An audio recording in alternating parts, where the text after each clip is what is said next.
दिल फिर से गलती करना चाह रहा था। भाई 6 दफा तो तू गलती कर चुका है और कितनी दफा गलती करेगा।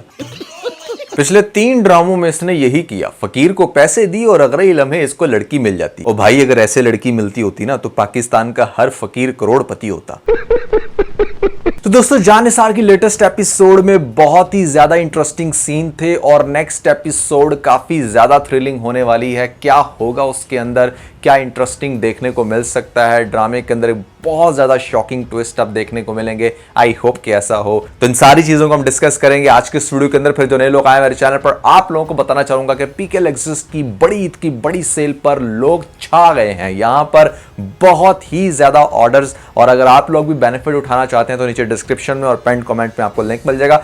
अभी जाएं, अपनी मर्जी का डेकोर खरीदने के बाद हमें अपना फीडबैक देना मत भूलिएगा। PK Luxus. We don't sell crap. सो अपनी एक्स भाभी को घर से निकालना है इसलिए भी जरूरी क्योंकि भैया अब यहाँ पर एक नया मेहमान आने वाला है। आपको दिखाया गया लेटेस्ट एपिसोड के अंदर ये बहुत ही सुपर्ब सीन जहां पर फाइनली इसकी नजर पड़ती है। अब थोड़ा सा गौर करो, लेटेस्ट एपिसोड में दानिश के और हिबा के सीन ज्यादा थे जिसकी वजह से हमें एपिसोड बहुत ज्यादा इंटरेस्टिंग लगी। अब यही आप लोगों ने टिपिकली दूसरे स्पोर्टिंग कैरेक्टर्स को ज्यादा दिखाया होता तो ये एपिसोड बोरिंग हो जाती। तो काफी मजा आया इसने क्लब में जिस टाइम देखा। वैसे आइडियली तो जितना ये पागल था उसके पीछे, इसको रोकना चाहिए था, बात करनी चाहिए थी, वहीं पर पेनिट्रेट करना चाहिए था। हाउ कम्स के वो इतना सुकून से घर में वापस आ गया और फिर आकर अपने बंदे से पूछ रहा है कि जो हमारी दुआ है वो वहां तक कैसे पहुंची। मतलब जिस इंसान को हासिल करने के लिए तुम पागलों की तरह बेताब हो, उसको एक रात मजीद क्यों तुम किसी दूसरी जगह पर छोड़ोगे। और क्या अगर मतलब उसका कैरेक्टर वाकई में खराब होता तो फिर तुम्हारी जो मोहब्बत है वो कहीं तेल लेने चली जानी थी, क्योंकि मोहब्बत का जो ताल्लुक है ना वो किसी इंसान के कैरेक्टर से भी कहीं ऊपर होता है।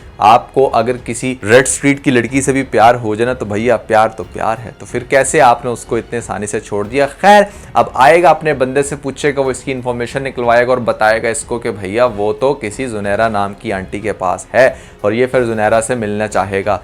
अब ये इसका बंदा कहेगा कि भाई आप कैसे वहां पर जा सकते हो, वो तो बड़ी गलत जगह है, लेकिन वो वहां पर जाएगा।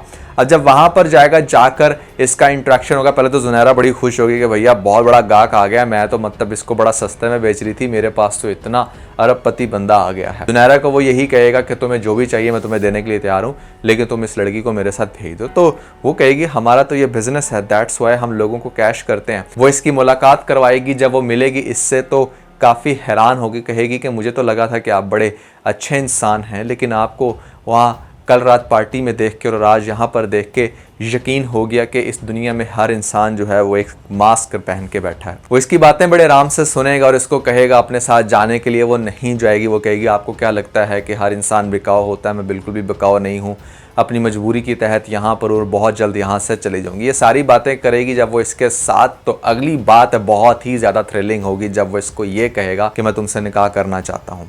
दैट्स द पॉइंट जो मैंने आपको पिछले ही रिव्यू में बता दिया था कि वो डायरेक्टली इसको शादी की ऑफर करेगा, क्योंकि और कोई लॉजिक नहीं बनती कि यहाँ पर आप फिर से ये ट्रस्ट करके किसी तीसरे शख्स के पास चले जाए। ऑलरेडी 2 दफ़ा डस चुकी है। तो शादी वाला प्रपोजल एक ऐसा प्रपोजल है जो डेफिनेटली वो इसको एक्सेप्ट करेगी। और इंटरेस्टिंग बात यह है कि ये बात सुनने के बाद वो काफ़ी शॉक्ड में जाएगी। फिर वो कहेगी कि ठीक है सोच के बताती हूँ। फिर वो अपनी जुनैरा आंटी से डिस्कस करेगी। वो कहेगी कि हाँ वो बंदा बड़ा अच्छा है, डिसेंट है। फिर वो जो लड़की है इसके साथ वो खास तौर पे क्रॉस वेरीफाई करेगी कि नहीं हमने इसको यहाँ पर कभी नहीं देखा, ये तुम्हें ही देख कर आया है। तो दैट मीन्स को उसको ये लगेगा कि अच्छा यार इससे तो बेहतर ही है ना कि मैं इस औरत के पास रहकर गलत लोगों के पास जाऊँ, बेहतर ये है कि मैं उससे शादी की हामी भर लूँ। और वो शादी की हामी भर लेगी। अब देखो शादी की हामी तो वो भर लेगी क्योंकि उसको एक सेफ शेल्टर चाहिए, लेकिन वो कभी भी उसकी वैसी रिस्पेक्ट नहीं करेगी क्योंकि उसको ऐसा लगता है कि शायद चूंकि इसके पास बहुत ज़्यादा दौलत है तो ये मतलब कुछ भी कर सकता है।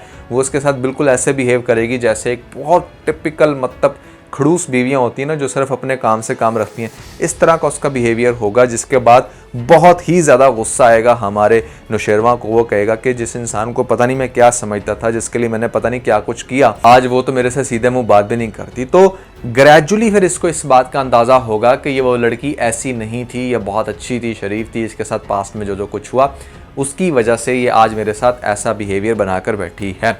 अब आपको दिखाया जाएगा कि जब ये गाय बगाए किसी तरह फराज से बात करने की कोशिश करेगी तो ये वो बात भी सुन लेगा। फिर फराज की खोज लगाएगा तो पता चलेगा अच्छा ये वो इंसान था जिसकी वजह से दुआ आज यहाँ तक पहुंची। जब उसको सबक सिखाने की कोशिश करेगा तो दुआ जो है वो उसको मना कर देगी, कहेगी कि तुमने उसे कुछ नहीं कहना। वो कहेगा कि भाई क्यों नहीं कहना, तुम्हारी ज़िंदगी तबाह करके रख दी उसने, तुम आज सीधे तरीके से मेरे से बात नहीं करती और तुम कह रही हो कि उसको मैं छोड़ दूं। तो वो कहेगी कि अगर तुम उसको कुछ कहोगे तो मेरी बहन का घर ख़राब होगा, क्योंकि उसके पास भी एक वो नाजुक पॉइंट है जिसको वो बहुत अच्छे से कैच कर सकता है। इतने आसानी से हम फराज को सबक नहीं सिखा सकते। फराज को सबक सिखाने के लिए ये सच्चाई उसके बाप के सामने लानी पड़ेगी, उसकी माँ के सामने लानी पड़ेगी, जो बड़ी इतरा तरा के कहती है कि हाय मेरा बेटा तो ये वो और यहाँ पर गंदी बहू में ले आई। तो आईना दिखाना बड़ा ज़रूरी है और ये वो आईना होगा जो मेरे ख्याल से ग्रेजुअली फिर हमारा नुशेरवा दिखाएगा और ख़ास तौर पे वो दुआ के बाप को भी समझाएगा। दुआ के बाप की ऑलरेडी काउंसलिंग शुरू हो गई है, उसको आज एक मौलवी साहब समझा रहे थे बहुत सारी अच्छी बातें कि भैया दरगुजर करना चाहिए। और जिस तरह का ये बंदा ना भले शॉर्ट टेम्पर्ड है, बहुत गुस्सा करता है, बट इसको ग्रेजुअली चेंज होते हुए दिखाया जाएगा। मुझे ऐसा लगता है कि ये जो दुआ का बाप है ये आगे जाकर बेहतर हो जाएगा। बड़ा अच्छा बड़ा सीनियर एक्टर है, आई डोंट थिंक सो कि सिर्फ एंड तक इसने नेगेटिव रोल को ही एक्सेप्ट किया होगा, तो कुछ तो पॉजिटिविटी उसकी भी होगी। दुआ का अब वो वाला फेज स्टार्ट होने वाला है जो आप में से भैया बहुत सारे लोगों को पसंद है, क्योंकि आप लोगों ने मीरब को ये करते हुए देखा, आप लोगों ने हब्स ड्रामे के अंदर आयशा को ये करते हुए देखा, जहाँ पर लड़की जो है ना वो दिन रात सुबह शाम बस एटीट्यूड दिखाती है और ड्रामा एक्स्ट्रा वायरल हो जाता है।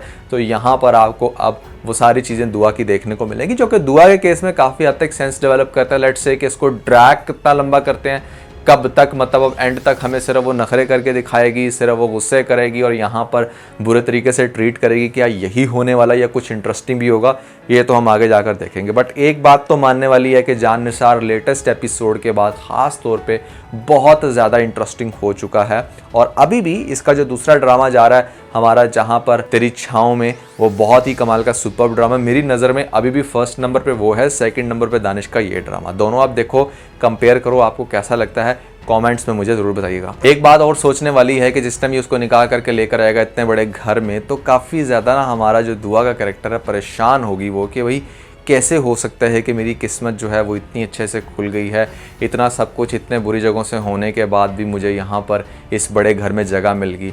और फिर आगे से जो उसकी भाभी है, यानी कि सॉरी जो उसकी एक्स भाभी थी, अब उसकी वो भी बेगम है, जब वो पेनिट्रेट करेगी, जब अभी तो वो चली गई है, लेकिन जब उसको ये खबर मिलेगी कि हाँ इसने तो दूसरी बेगम रखी हुई है, तो वो आके यहाँ पर अच्छा खासा तमाशा करेगी। मुझे ऐसा लगता है कि हार्ड टाइम देने के लिए वो ये कर सकती है कि भैया ठीक है मुझे तलाक दो, अगर तुम मुझे तलाक नहीं दे सकते तो तुम इसको तलाक दो। वो कहेगा कि मैं इसको तलाक नहीं दूंगा, वो कहेगा ठीक है तुम इसको तलाक नहीं देते, मुझे तलाक दो, मैं बच्चे लेकर जा रही हूँ। और बच्चे जो हैं वो बेसिकली कमज़ोरी हैं अब्बा साईं की, वो अम्मा साईं की, वो जो है ना उन बच्चों के बगैर नहीं रह सकते, और इसीलिए उन लोगों ने हमारी इस मनहूस मारी को बर्दाश्त किया हुआ है और ये आगे जाकर ये वाला हार्ड टाइम देगी, जिसकी वजह से भी ड्रामा मज़ीद इंटरेस्टिंग होगा। दुआ जो है ना वो मतलब एक तरफ से तो ये सोचेगी कि अच्छा सब कुछ बहुत अच्छा है, लेकिन जब उसके सामने दानिश के ये वाले मसले, सॉरी दानिश कह रहा हूँ, नुशेरवा के ये वाले मसले आएंगे तो डेफिनेटली उसका बिहेवियर फिर बुरा हो जाएगा। फिर क्रॉस में डेफिनेटली आगे से जो हमारा नुशेरवा है वो भी बहुत सारी ऐसी बातें करेगा कि तुम भी ऐसी जगह से पकड़ी गई, दिस एंड दैट, मैं तो तुम्हारे बारे में ऐसा कुछ नहीं कहता। तो ये चीज़ें ना मज़ीद इन दोनों के दौरान काफ़ी सारी फाइट्स क्रिएट करेंगी, लेकिन कहीं ना कहीं जो हमारा नुशेरवा वो उससे बहुत मोहब्बत करता है और ड्रामे की लास्ट एपिसोड तक बस ये उसको प्रूफ ही करता रहेगा कि हाँ वो उससे बहुत प्यार करता है। जब उसको जाकर यकीन होगा तब बहुत कुछ हो जाएगा तब तक, और यही तो भैया ड्रामा है जो आप लोगों को दिखाकर इन लोगों ने कैश करना। बट लेट्स सी क्या होता है, किस तरीके से ड्रामे की स्टोरी आगे से चलती है। अब इंटरेस्टिंग हुआ तो मैंने कहा चलो इसको थोड़ा सा मज़ीद डेमोन्स्ट्रेट करें, कैसा लग रहा है आप लोगों का, आप लोगों ने मुझे कमेंट्स में ज़रूर बताना है। और ख़ास तौर पे अगर आप लोगों ने मेरी ये वाली वीडियो नहीं ना देखी तो ऊपर आपको लिंक मिल जाएगा, जल्दी से वीडियो को देख कर अपना फीडबैक मुझे ज़रूर दीजिएगा।